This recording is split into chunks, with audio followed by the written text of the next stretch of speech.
This is the Petare neighborhood. Many say that this barrio is one of the most dangerous places on earth. About 30 people are killed here, and that's on a good day. On a bad day, more than 100, so on average, about one person every 20 minutes. From here we control our whole territory. Today we're walking in the slums where people live on $4 to $5 a month. This is a typical flat here in the barrios. The fridge is predictably empty, and in the palaces with gold chandeliers. This is the Bolivar room in the presidential palace. This is the sword Nicolas Maduro received from Vladimir Putin. What's life like in a country where everyone has a gun and people are even buried with their guns? What sells on the black market at night and during daytime? What are you doing, guys? You're trading currencies? No, man. How people are robbed here. So he comes up and it's, everything's happening so quickly. I hear the chick chick and his gun's already like here. And how much human life is worth? One bullet. How gangs kidnap people. It's become very difficult to find people who have money. And the government arrests journalists. Lights go out and in complete darkness a group of agents enter and forcefully take away my backpack. We're in the presidential palace. They've taken all our things. And they're holding us here. So when you next hear that it's dangerous in the barrios, well, think about that. How famine has forced people to scavenge for food at rubbish dumps and is threatening Venezuela's most famous attraction. This profile of the butt curve is so distinctly Venezuelan. And what incompetence of unbelievable proportions looks like. How the hell is this even possible? They didn't know. They invite us to the interview, take us to the palace, and then tell us that the president's out of town. Unbelievable. Just unbelievable incompetence. This is Venezuela, the most oil-rich country in the world, and also the world's most dangerous.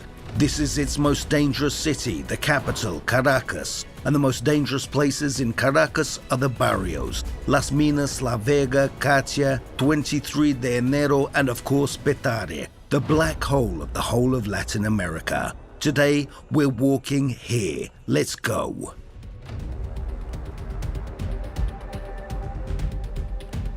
When I first visited Venezuela a few years back, the first thing I was told was never to film out of the window. You get to the junction or get stuck in traffic and bikers drive up to your car, take out a gun and rob you of anything you have, even your rings. Look at this policeman patrolling the city, gun in his hand. The road here is the most dangerous place of all. This is what you should never do in Caracas. Stop and sit in your car. In a blink of an eye, you'll be surrounded. Guys with guns will drag you out and they'll take your car. This woman slowed down at the turn and immediately got into trouble. Guys spring out of their car and try to force the doors. Good thing she reacted quickly and took off. Well, bummer, they'll try the next one. I did get robbed once. I was leaving the bank with my money. I see a guy standing there watching me. Just outside the bank, there was a small cafe place. I get there, and he just rushes up, takes out his gun. He had a Glock, same as the cops here. He cocks it and points it at my face. Right there in the cafe? Yeah, right there. Look at this, the whole school's cleaning out this shop. The eldest swipe the alcohol and cigarettes, the youngest take the sweets. The teacher, the big guy in yellow, gets busy with the till. He gets a bit enthusiastic and takes the receipt printer too. So he comes up and it's, everything's happening so quickly. I hear chick chick and his gun's already like here. So I just managed to grab it and push it up. And the girl next to me starts screaming like crazy. I'm pregnant, please don't shoot, please, and so on. And just like for 3 seconds I'm distracted and he steps back. Gun at the ready again. So he takes the bag with the money and I'm just standing there shaking. Adrenaline rush, And he just walks out of the cafe. Outside his mate's waiting on a bike. I run out of the cafe and like 60 feet this way and that way there are cops and nothing. They don't do anything. Look at this, the woman snacking on the bus and then a robbery begins. Nobody even screams. The woman casually picks another snack and then takes out her purse and her phone. And look, the robber quickly takes out the money and gives the purse back. Why bother with extra stuff? And the woman just gets on with her snacks. She's really chilled out. So what do you do to avoid getting robbed? Just gotta get them first couple of times. They scare easy, you know. They're used to robbing people who just do what they tell them meekly. Nobody's fighting them. I had them once even, you know, do this and like, all you've got now. And I was like, you want some? I'll give it to you. I'll show you all I've got. I cracked him one and he just flew right out of there. Wow, man, everyone here is saying how you should just do whatever they tell you. Yeah, well, that's right for them, but I came here in '95. And after 92 and 93, you know, nothing here scares me that much. Volgograd had been scarier sometimes. Sasha came to Venezuela from 90s Russia, from our gangs and violence to the relative peace and quiet of Venezuela. Some robbers here dress up as policemen. Like this, in the middle of the day, two policemen stop by a shop. Hey man, what's up? Yeah, okay, turn round, nice and easy, face the wall, what's in your pockets? Nothing. Wait, that's a nice phone you've got there. Let me help you with that. Hey dude, you need a phone? Here, a gift for the lady. No? Okay, I'll just keep it then. You there, you stay safe now. Hey, what the hell was that?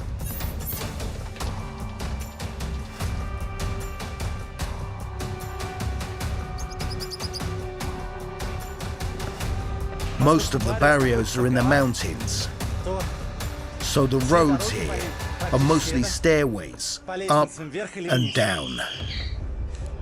The neighborhood here is so dangerous that even Jesus is carrying a rifle. The caption reads, Viviremos, we'll live. The other one next to the AK-wielding Virgin Mary is Venceremos, we'll win. The barrios are a relatively recent phenomenon. This was Caracas in the 60s, no slums anywhere not in the city centre nor in the suburbs. In the 80s and 90s, nearby villages started relocating to the sparsely populated mountain slopes, where land was cheap. But everything changed at the turn of the century, when the first socialist president of Venezuela, Hugo Chavez, started granting the poor land all over the city, even the rich neighborhoods, including around his own Miraflores palace. This is the residence of the president, the stairs he takes every morning. And here's the funny thing, what kind of view do you think he enjoys from up here? Exactly, it's the barrios and other slums. They're everywhere here. Here's another poor block close by the palace, almost like a small barrio. The poor from the villages started flocking to Caracas en masse, and so the slums grew larger and larger, eventually dominating the cityscape, covering at present as much as 80% of the capital. Guys, this one might be the weirdest barrio in Caracas. It's a 25-story block of flats. There's even a helipad on top. It was never finished, but people still decided to move in.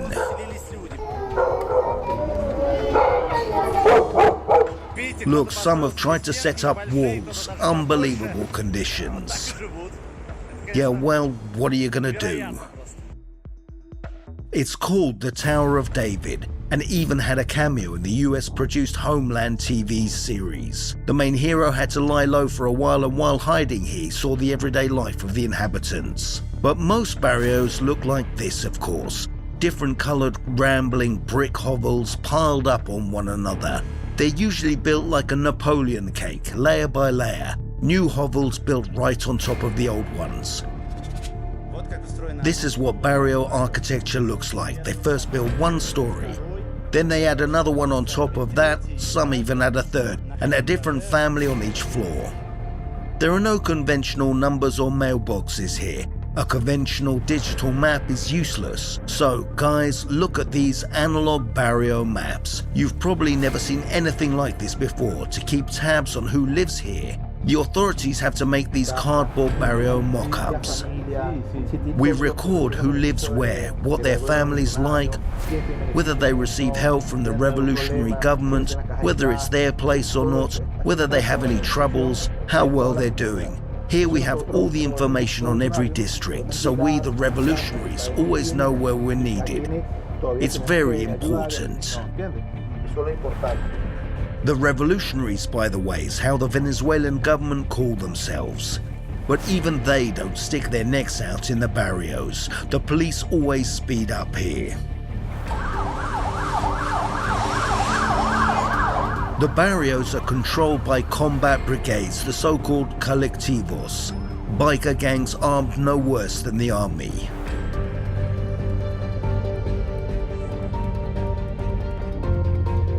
Many of them cover their faces. Understandably, they don't like cameras much. How the colectivos make their living is rather obvious. Here we see the members of one of the gangs come for their cut from one of the street vendors, gun in hand.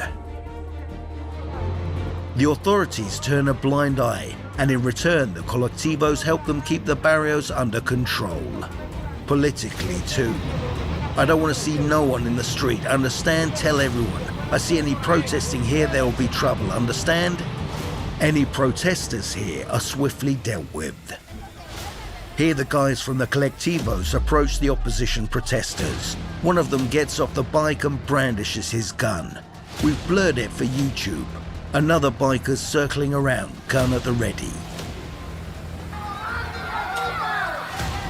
In the barrios of Caracas, among the colectivos, hundreds of the world's most wanted and most dangerous criminals may be hiding. In the spring of 2021, for example, the most wanted drug lord in Colombia, Jesus Santrich, was shot here. The USA had promised a 10 million reward for his capture.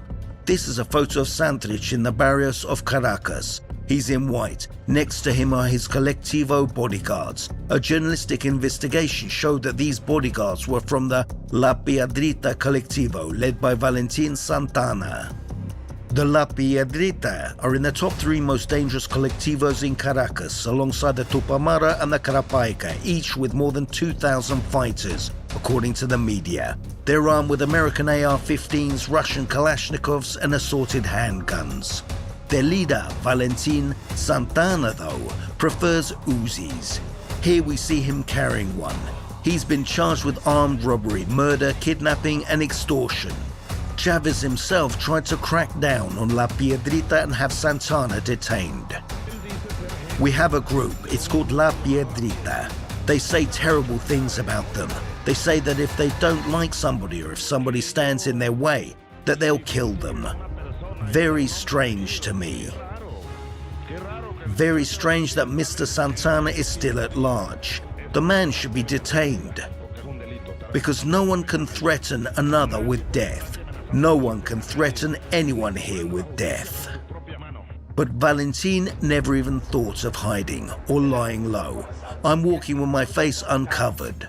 What's more, he later supported both Chavez and his successor Maduro, which made life easier for him, of course. However, what really made his life easier was this armored truck, which Valentin Santana suggested for us as a meeting place. So today we'll be walking through the barrios, guided by one of their more respected, shall we say, inhabitants. Come on in, lad.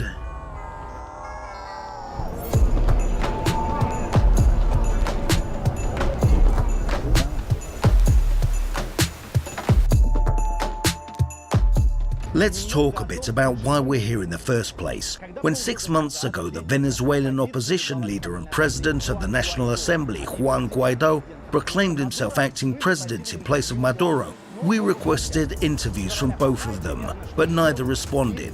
February to March there were terrible clashes between the government and the opposition, but then it settled down a bit. So in early September we were contacted by Maduro's staff saying that the president was now willing to give an interview. No idea why, to be honest. But when we flew halfway across the globe from Vladivostok to Caracas, the very same staff told us mañana. Literally translated, it means tomorrow, but in reality it can even mean never. We've been waiting here for 10 days now and still no interview. What was going on during this wait is a whole saga of its own. We were regularly contacted by various members of the president's team who kept promising us that the interview would happen mañana. This Spanish tomorrow can mean almost anything. Okay, so how many more days will we have to wait for this interview? Hold on a second.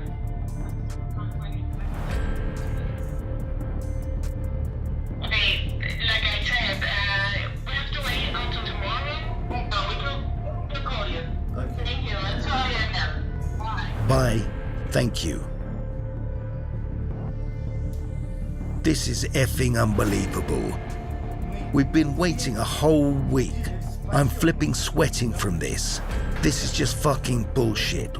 We arrived at their invitation on Monday. It's Friday. Every day we're listening to this goddamn mañana. The interview will be tomorrow, and then again, the interview will be tomorrow. Yesterday told us it's gonna be today. Like hell it was. And now we'll call you. This is fucking bullshit. For several years now, Venezuela's been in a presidential crisis. On the one hand, there's Nicolas Maduro, president since the death of Hugo Chavez in 2013. On the other, there's Juan Guaido, who proclaimed himself acting president in 2019. They call him the Obama of Latin America, as they look alike. The US immediately recognized him as legitimate president. Latin America, apart from Bolivia, followed suit. So did the EU. Moreover, the US also granted Guaido access to billions of dollars of Venezuelan foreign assets. He was, after all, in their view, the legitimate president. The UK also gave him all the gold Maduro had moved to London. Maduro was still recognized by Russia, China, Iran, Turkey, and after some rethinking, the EU. Though not before Britain, which to this day sides with Guaido, decided to leave the bloc. As a result, Guaido has, by some estimations, as much as $30 billion worth of assets outside the country. In Venezuela, though, his accounts are frozen, so not too much play for him there. Guaido himself has been on the verge of imprisonment several times. In the summer of 2021, the Special Forces ambushed him at a car park. They almost had him, but it became way too messy. So 2 hours later, he was already giving an interview to the press.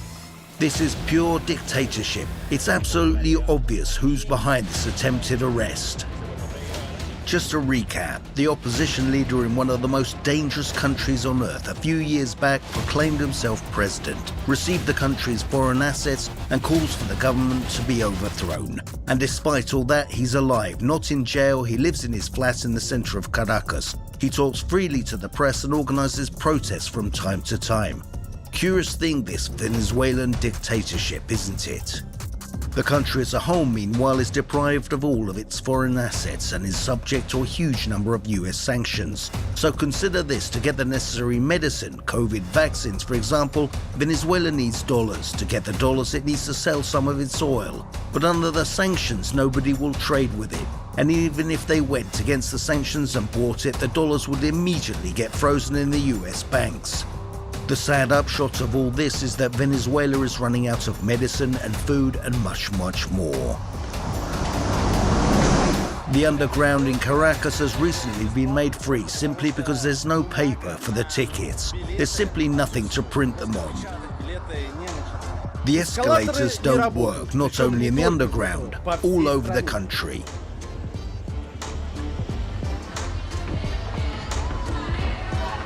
It almost seems like the escalators here are just for decoration.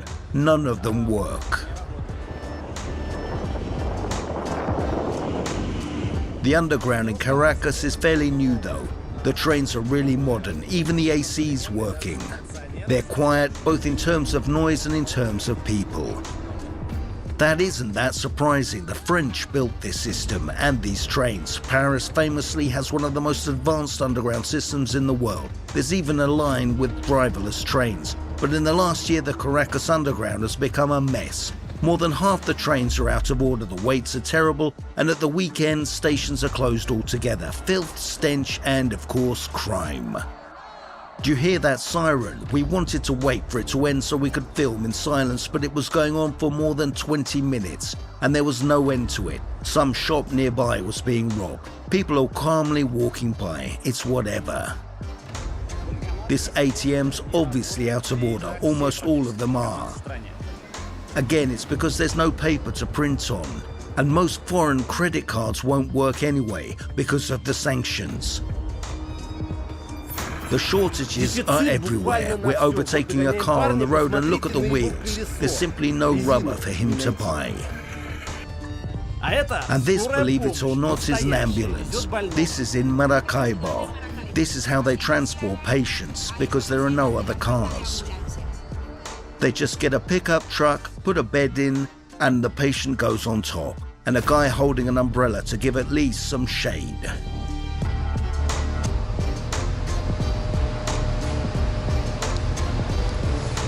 Here's a pharmacy. The shelves are almost empty. We can see that there's hardly anything, just some detergents.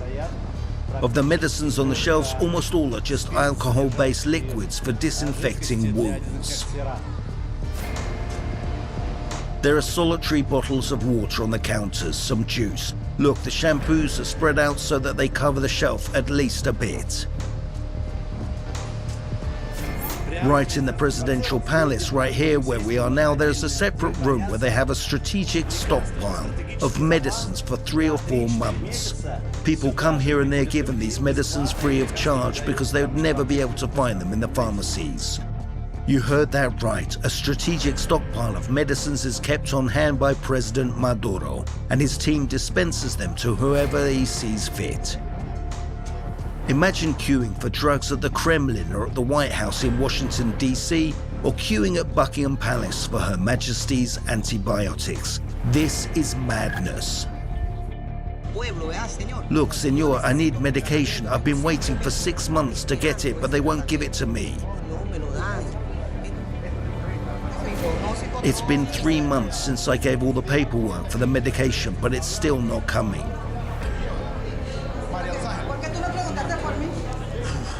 And now, my friends, some real stuff. Really brutal stuff about these sanctions.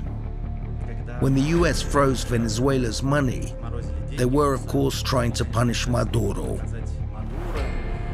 the evil regime, and so on. This is who they really punished.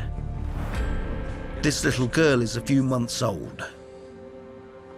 She needs vitamins for her heart to live. But no vitamins can be brought into the country. We've recently been to the cardiologist and he tells us that we still have some time, about a year, while her heart is working.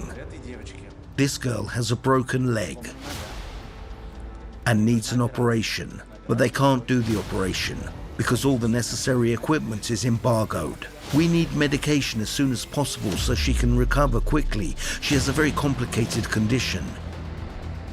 Go on, smile for me. The little girl's 2 years old. Sanctions, there we are.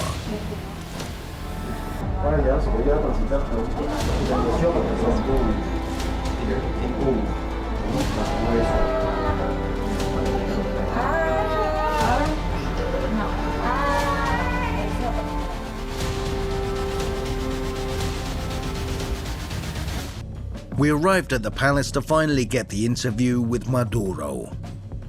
So we were promised an interview with the president on Monday, but it was the usual Latin American mañana. And then we finally got the call that they were expecting us and would be taking us somewhere. Our ride is the lieutenant of the Presidential Security Service. Here's his official limousine, a rundown Chinese Cherry. When you try to open the back window, it just drones pitifully. Again, this is the car of one of the President's Security Service.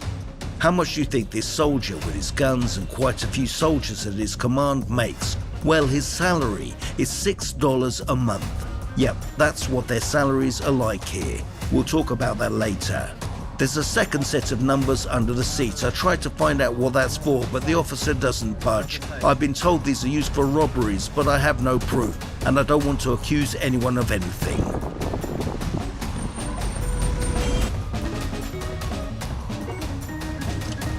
We were on the way to our presidential appointment, but the officer driving us offered to make a stop and have some juice.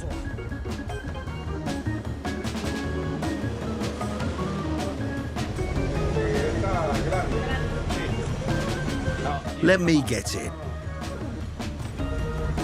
My treat.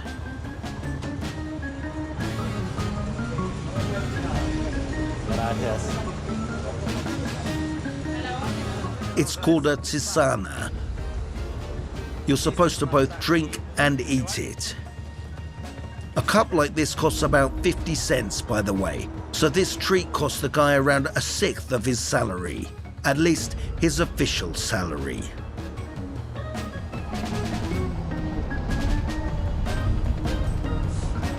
So here we are in the presidential palace of Nicolas Maduro. To get in, you need a guest badge. This badge allows you to walk around, but not everywhere, obviously. We spent half the day touring the palace. They were showing us around the place. We saw, for example, those medicine stockpiles. Look, someone managed to get some nappies from the palace stocks. Judging by the red shirts worn by the revolutionaries, there was a bit of nepotism involved. These are the letters people send to Maduro. They're wishing him good health and long years. This is the government situation center where they process complaints from all over the country. Here we have all the problems listed and how many we've solved. However, the numbers don't appear on this screen automatically. They're entered manually. Big data, Venezuela style. It may be, but we came here for an interview. So it turned out that they in fact brought us to a pro-Maduro rally.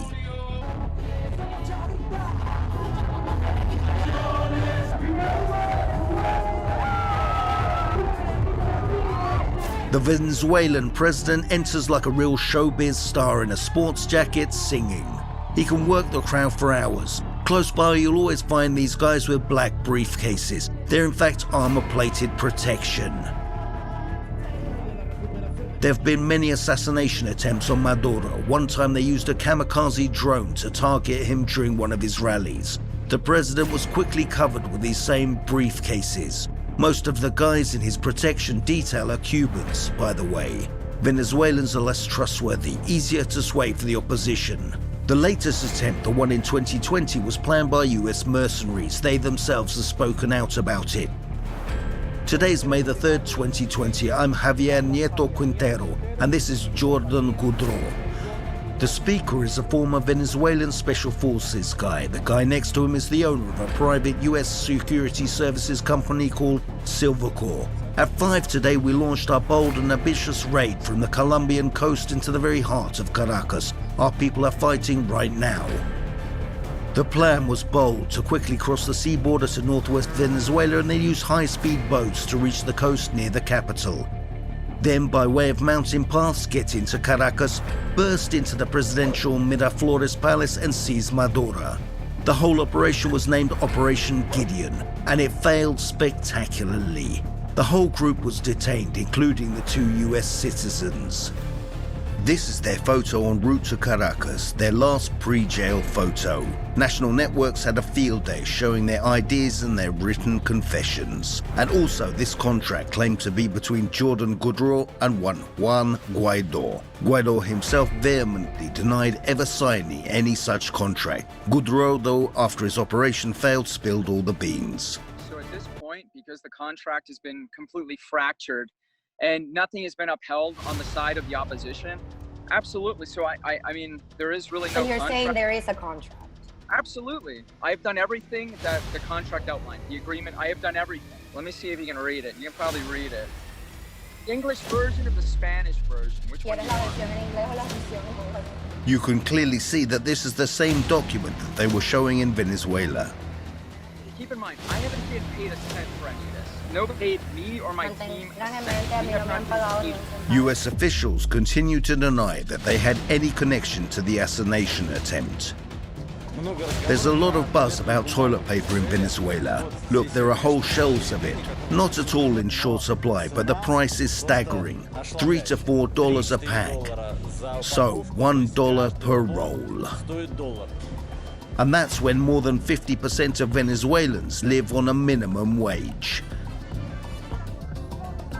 This man's protesting against the fact that 30 million Venezuelans live on $1.6 per month. He's being a bit too grim. In 2021, it's actually about $2.5. Monthly wages here look something like this. Junior civil servant up to $10, nurse about $5, physician in a public hospital up to $25, about the same as a school teacher. A salesperson earns much better because they work for the private sector. Very well off by these standards are university professors who earn up to $100. Meanwhile, the prices are 2 to 3 times higher than in Moscow. For example, 1 pound of potatoes costs about $1.5. The prices are in dollars in the shops, although that, strictly speaking, is illegal. This is the alcohol section, no price tags here. It's because these drinks are foreign goods, so they're valued in dollars or euros, and as the rates change all the time, they decided not to bother putting on tags, which would have had to be changed the next day anyway, so you just grab the bottle and ask at the counter. There are no price tags here either. There used to be, but it's been taken off because it's a foreign good from Italy. So it's in euros and the price changes all the time. At the checkout, curiously enough, they ask for your passport number, but you can just say any 7 digits, they don't really care. Foreign currency payments in the shops are a total mess. We want to pay for our food, so we give the girl $11. But she then counts the sum again. No idea why, but they always make the conversions twice, and for some reason, it's always different. So it appears we're a few cents short. Okay then, I give her an extra $1 and tell her to keep the change. But look what she does. She gives the $1 back, and then when she can't find the money on her, she borrows a few bolivars from a colleague to make up for our deficit. Damn, the girl passed up on a whole $1, maybe as much as a week's worth of pay, and paid for us. But this is Venezuelans for you. They'll rob you blind and then turn the corner and give it all to a stranger in need. By the way, the only place in Venezuela where they refused our American dollars was, funnily enough, at the American McDonald's. Do you take dollars? No. Besides, here it's not fast food at all. There's just one guy in the kitchen and nothing's pre-cooked, so you sometimes have to wait 15 to 20 minutes for your meal. This definitely doesn't look like a normal McDonald's. Look, this is supposed to be a Big Mac. But it's visibly like 2 times smaller than usual. Seems like it does have some sort of meat inside, but it's, well, paper thin. And this is something like a quarter pounder with cheese. But inside, only a piece of meat and some onion. Just onion and meat. I think I finally have it. What this taste reminds me of. It's like an old traditional Soviet narezhnoy white bread. Instead of French fries, fried sweet potato, like everywhere else in Latin America. If you spend any time at all here, it becomes apparent that most people don't come here to eat. This couple sat here for half an hour without ordering anything. The play place is full, but look, there's no food on the tables. They didn't come to eat, they came to play in the free playground. Because it's safe here. Signs like these, "No arms allowed inside," are seen in many places here, in restaurants and in malls. But no one pays too much attention. Venezuela has a different kind of fast food. These are the most popular flatbreads in the country. This is real Venezuelan cuisine. It's called arepa. There's meat and avocado, and it's all rolled inside a flatbread. It's really very tasty. The flatbread's made of cornmeal, They say that these and the traditional fried banana they eat in place of potatoes are the main reasons Venezuelan women get so wonderfully curvy. Venezuela is a world leader when it comes to most Miss World wins. They have the most wins in history. Venezuelan women are considered the most beautiful, and not only from the front, but also from the rear. This profile of the butt curve is so distinctly Venezuelan. It's said that the fashion for big butts originated in Venezuela. It was then popularized first by Jennifer Lopez, then Kim Kardashian, but butt implants can't move like that. As you know, there are 3 things you can watch forever: fire, water, and the slow-mo of a Venezuelan girl's swaying butt.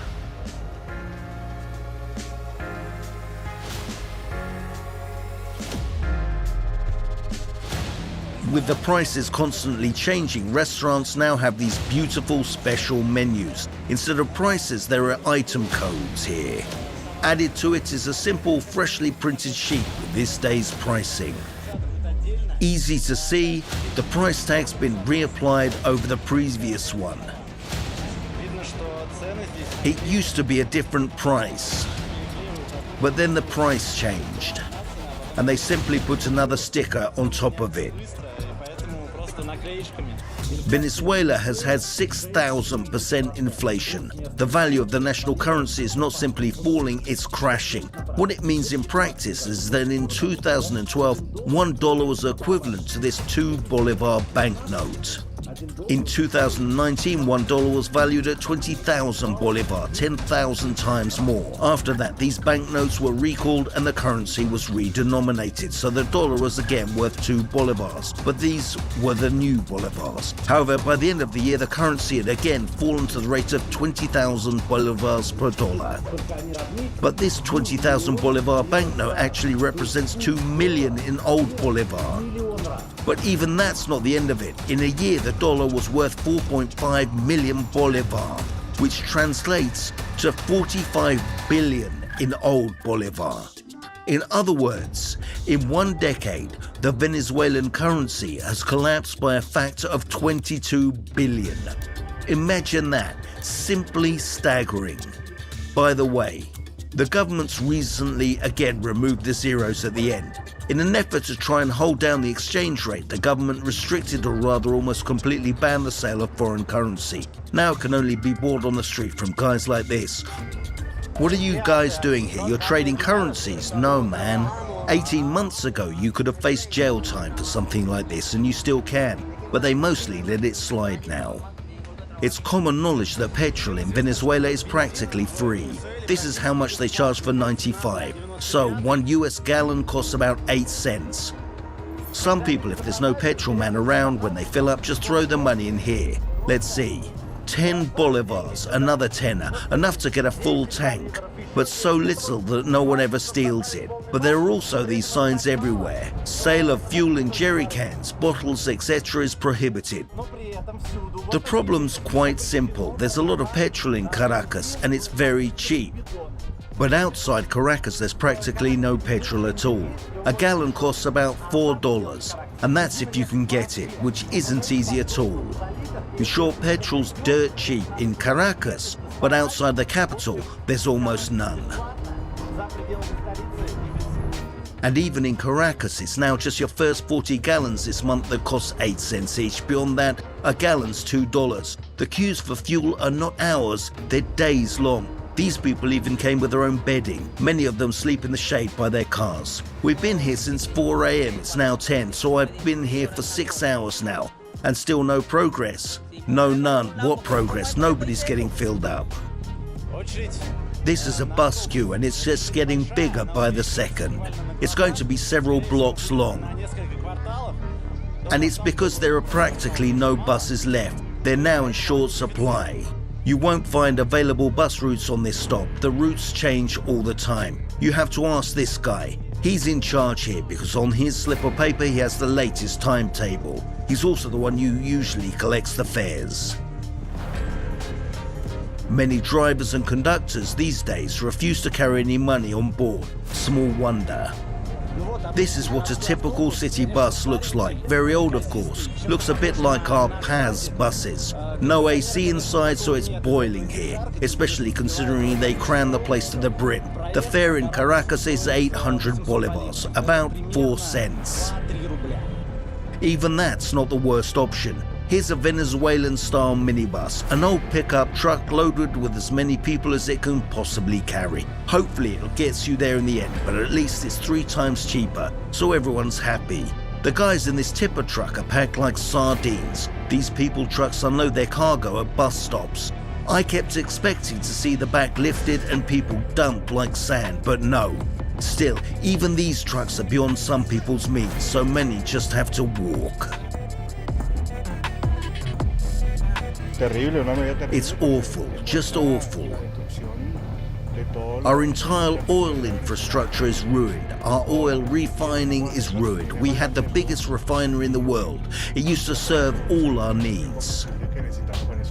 It's come to the point where the world's richest oil country has started importing oil from Iran. These are the employees of the local oil company cheering the first arriving tanker. And it's not just oil refining that has collapsed. When the country's largest hydroelectric power plant broke down, the government blamed it on US hacking. But is it also hacking that's causing old wiring all over the country to catch fire, wires to spark, power lines to go down, and power stations to go up in flames? Venezuela seems to be slowly falling apart, and it's not because of sanctions or not just because of them. In the past 20 years, the government has done little or nothing to upgrade the infrastructure, and so that infrastructure is now starting to die. Here I have some candles just in case. You never know, so the candles are there. How often do you have to use them? So, when blackouts 30 to 40 minutes an hour, it's no big deal. No one's affected too much, but over the last 2 or 3 months, there have been several blackouts lasting from 4 to 5 hours to 2 days. Vladimir Stolярov has been living in Venezuela for almost 30 years, helping Russian companies do business here. It may seem strange, but even though they've invested less here, Belarusians are better loved. This is because they worked in the social sector, building housing. I showed you the district where they built almost 5,000 flats. They also built a school here, which was named the Anton Makarenko School in gratitude. And Venezuelans say, yes, we study at the school that the Belarusians built for us. These notices are now seen in many places. Ladies and gentlemen, water is available only when there is power. So no water during blackouts. If anything does come out of the tap, it's just a small trickle. Because there's no water, there are actual water trucks going around the city. Trucks like these that pump water into houses. But that's just for the rich. Most people get their water from ditches or straight from the drain pipe by the roadside.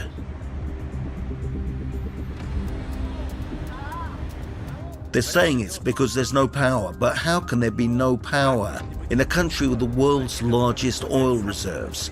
It's sort of in the same vein as inviting a person to an interview with a president and not showing up. And this is a rubbish truck arriving at the dump.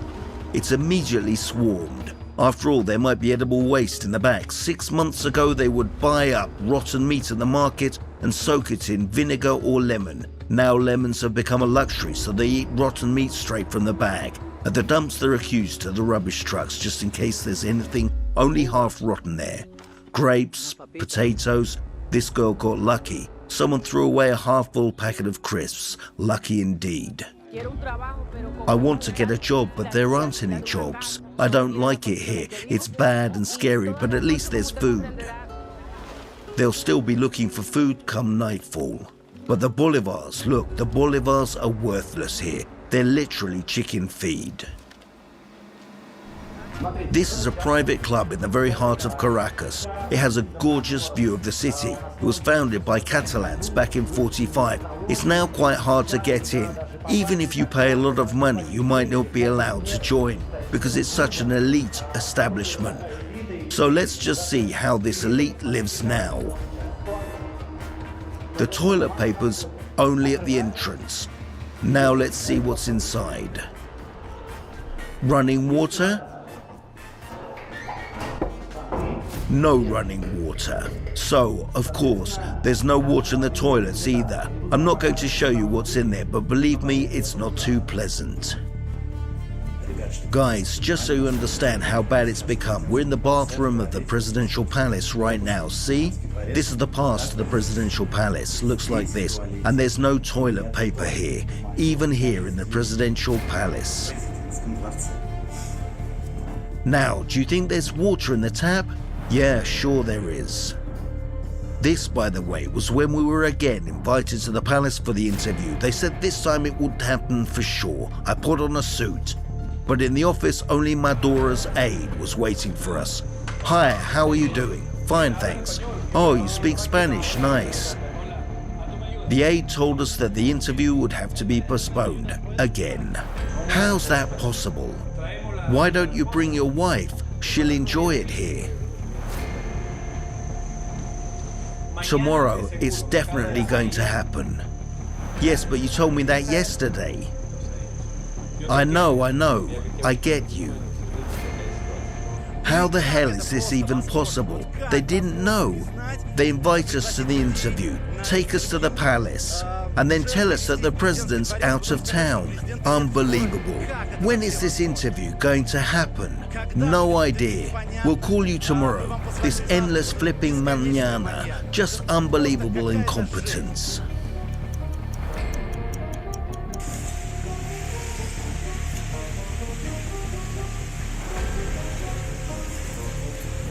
This is the Bolivar room in the presidential palace. Very beautiful, very luxurious. This was supposed to be Nicolas Maduro's chair, and that's mine next to it. But the interview never took place. They've brought us here to have a look round the place. Why though? Why are we looking at the room where the interview once again didn't happen? I don't know. Well, at least we saw a large collection of the gifts received by the president. This is the sword Nicolas Maduro received from Vladimir Putin. And a whole gallery of portraits of Hugo Chavez. Chavez lived, Chavez lives, Chavez will live.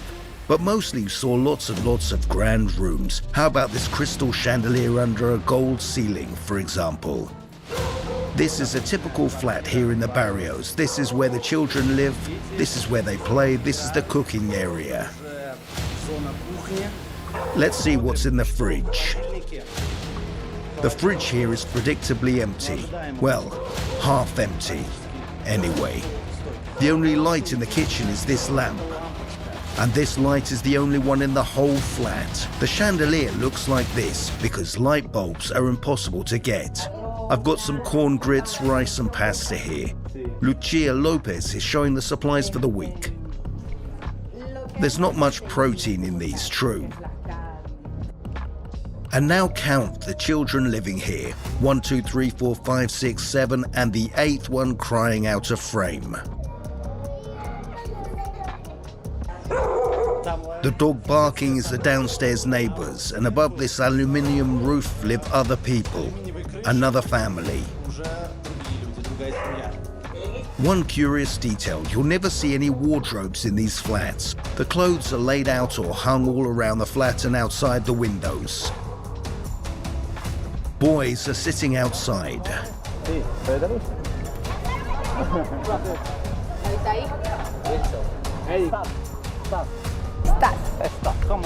They're eating ice cream.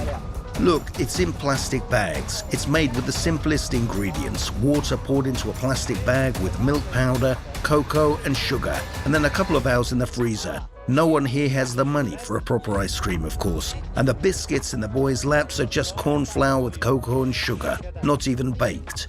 But this could well be all they have for lunch. By now you may be thinking that life in the slums is at rock bottom, but it's not.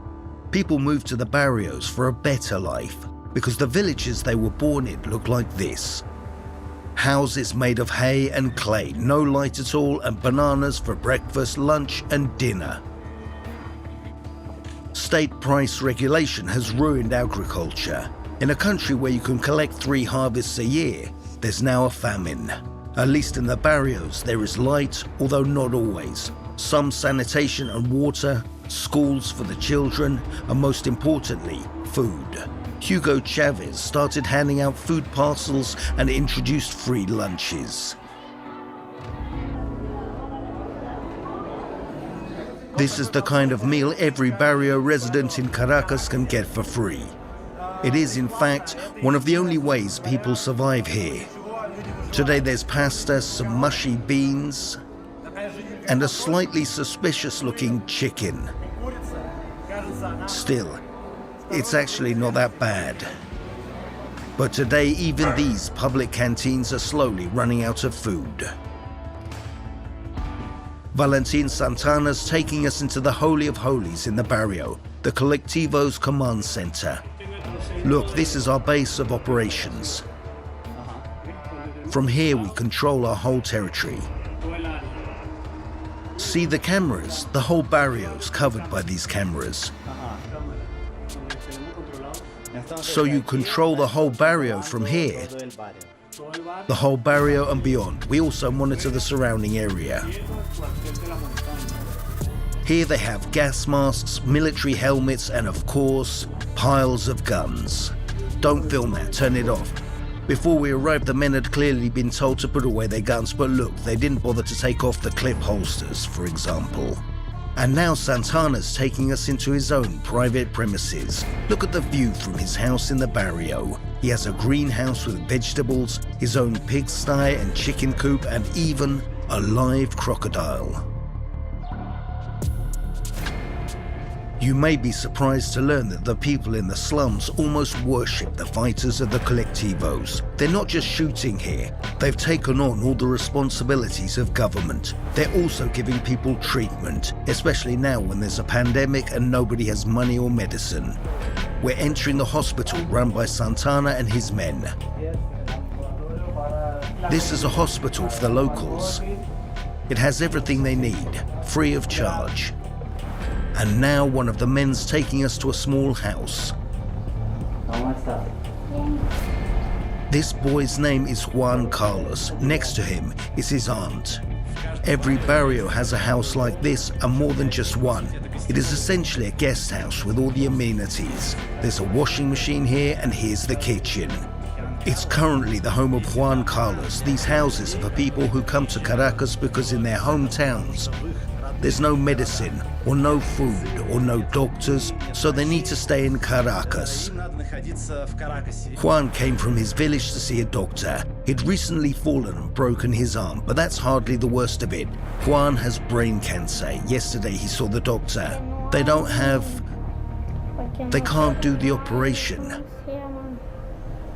Because they don't have... What's the right word? They don't have a needle. That's right, they don't have a needle to make the post-operation stitches. No. We don't have time. If they can't do my operation here, we'll have to find this needle ourselves. Yesterday we saw the doctor, and he asked for a needle to do the operation. But then he said he couldn't help me anyway, because after the operation you need to put ice on the stitches, but they don't have it. It was very hot in the hospital. I stayed there at night. No one could sleep because it was too hot. My blanket got sticky. I really don't know how this boy has the strength to tell us all that and then smile again. He only came close to tears once when he talked about his murdered father and his granny waiting for him at home.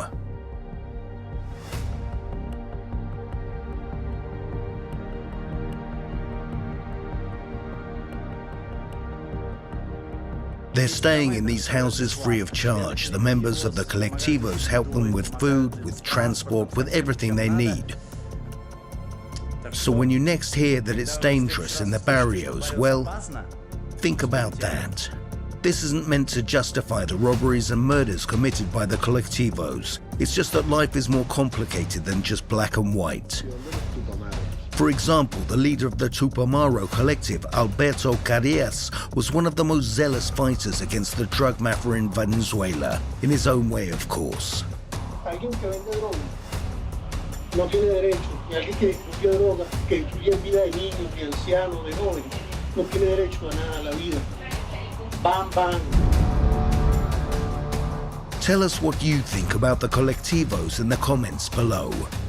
This is a rich neighborhood of Caracas. Houses here start at $1 million and can go up to 15 million. Fences here used to be much shorter, but now there are not just these huge metal fences, there are also the electric fences above them. This guy built a 6-foot wall, but then, the borders clearly visible, he thought a bit and added another 6 feet on top. Construction is in full swing here. Here they're building a house that looks like it's going to cost a few $1 million. This elite construction site in a starving country looks especially striking next to a shabby old taxi someone has left nearby. Remember the new Russians? Well, here there's the Bolivarian revolutionaries. They're the ones building here because their income is mind-blowing. It's common knowledge that $10 to $15 million is entry-level income for government figures for these Bolivarian officials. The biggest, shall we say, big shots here have recently pivoted to the food business. So what are the bribes like here? For example, what would be the bribe for speeding? Not much at all. Like $1 or something. $1, maybe $2. Wait, for speeding? No such thing here really. More likely you'll get stopped if you're driving and talking on the phone. They got me once like that. So how much did you give? We just went to a cafe there and I got them 2 or 3 bottles of Coke. Wait, soda bribes? Yes. I also got them some sweet buns or something. So you can drunk drive? No, drunk driving's not on. But you know, I've lived here for 24 years. It depends, you know. You're drunk here if you're like completely out. You open the door and you fall out. Have you seen this list floating around the internet of how much in bribes they charge for all sorts of things? Here, for example, for some blue passport, that's $4,500. Here it is, the blue Venezuelan passport. The problem is that $5,000 is the minimum. And it takes about a month. If I want to extend my passport, it's just $1,000. This is the official fee. This is the official bribe. No fees, the passport's free. It's the 4th time we're in the presidential palace. Yeah, you don't have to say it. Once more, we've been brought to the interview room. I've been waiting for almost an hour. They're bringing in some sort of table. Look how many people have gathered behind the cameras, and finally, Maduro appears. Buenos dias. So, shall we begin? And so we begin. Mr. President, we've been here for 2 weeks now. Could you tell us how are you planning to solve the hunger situation in Venezuela? Just to give you an idea of where these questions might lead, shortly before us, Maduro was interviewed by Mexican presenter Jorge Ramos. Before the interview, I had also filmed the poverty in Caracas, people eating scraps out of dumpsters. There's hunger in the country, we don't have other food. I'd like to discuss with you the crisis engulfing your country, Senor Maduro. People are eating out of dumpsters. I've seen it myself. Yes, but such things happen everywhere. I've seen it in Miami. Look at this video. I don't think this interview is going to be productive, not for you and not for me. I think we should end it now. But this is only the beginning of the story. Then the Minister for Communication, Jorge Rodriguez, appeared. He said this wasn't the interview we had agreed on. All video footage was confiscated by Maduro's people, who also took the cameras and other equipment. They confiscated everything we had and divided our crew. I was locked up in the presidential palace.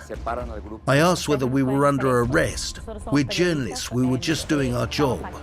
They told me we had showed disrespect.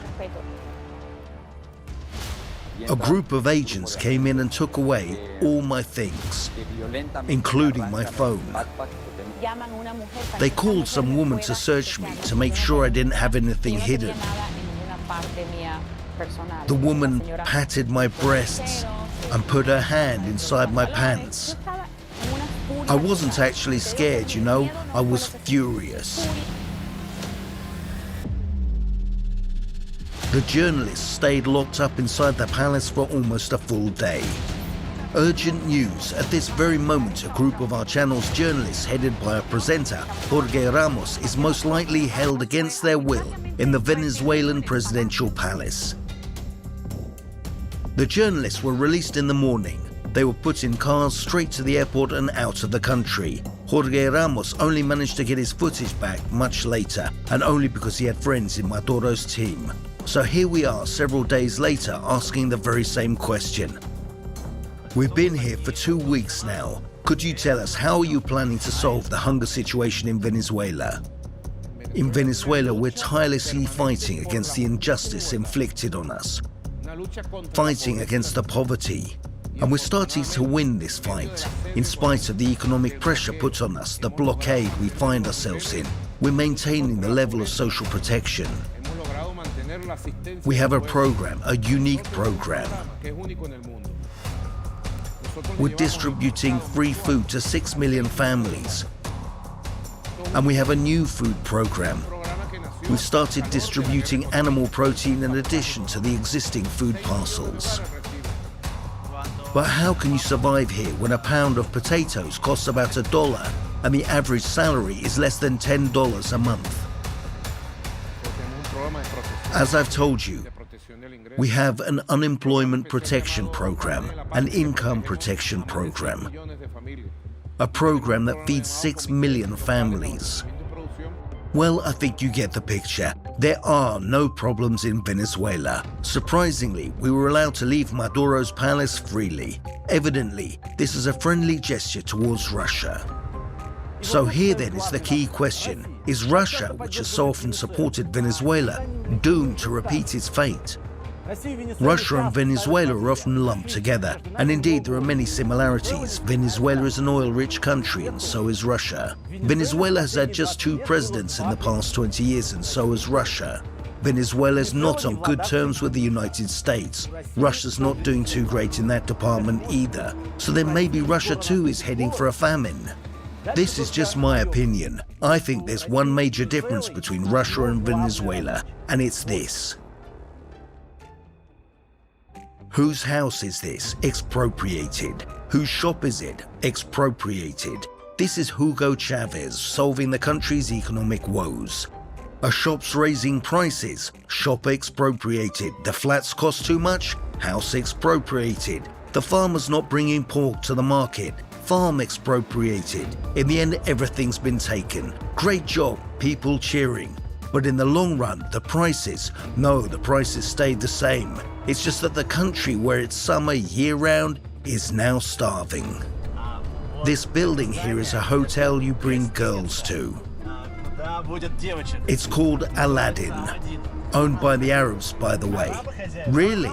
Yes, they have a whole network of these hotels in every city.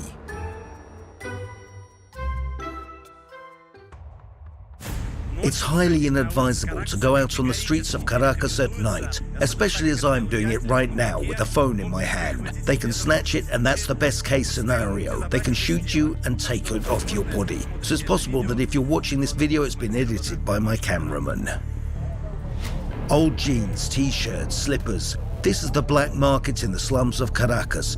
Anything goes here. For example, this guy is selling stolen phones. You can get anything here, from furniture and clothes to guns and drugs. Not a night goes by in the barrios without some sort of shooting.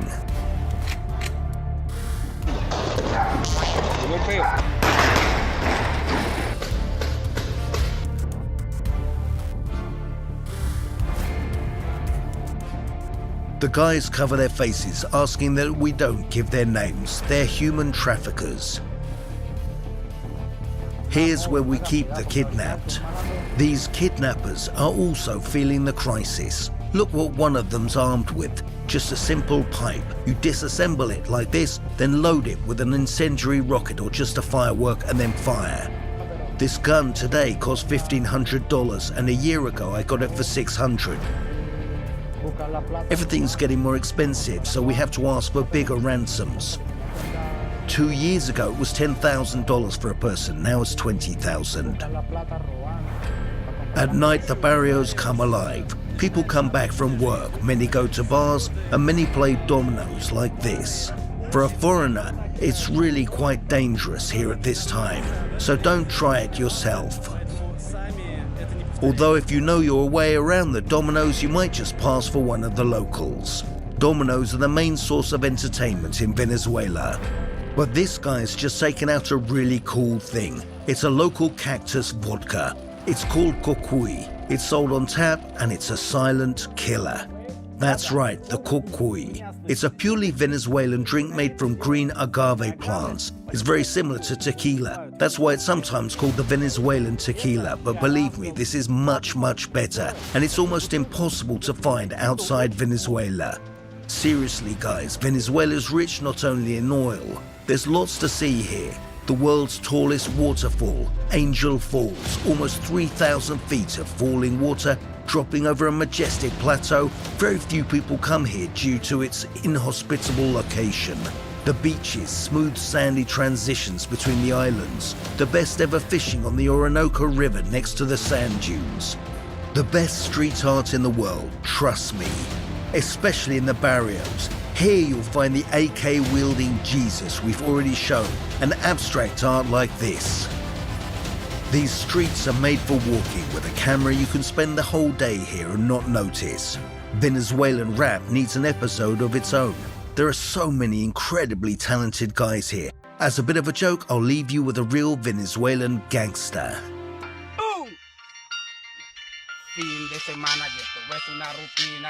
Soy en Pampanga y dos tirados en la esquina. Fin de semana y esto aquí se pone mal, pero ¿qué vamos a hacer? Tenemos que batallar.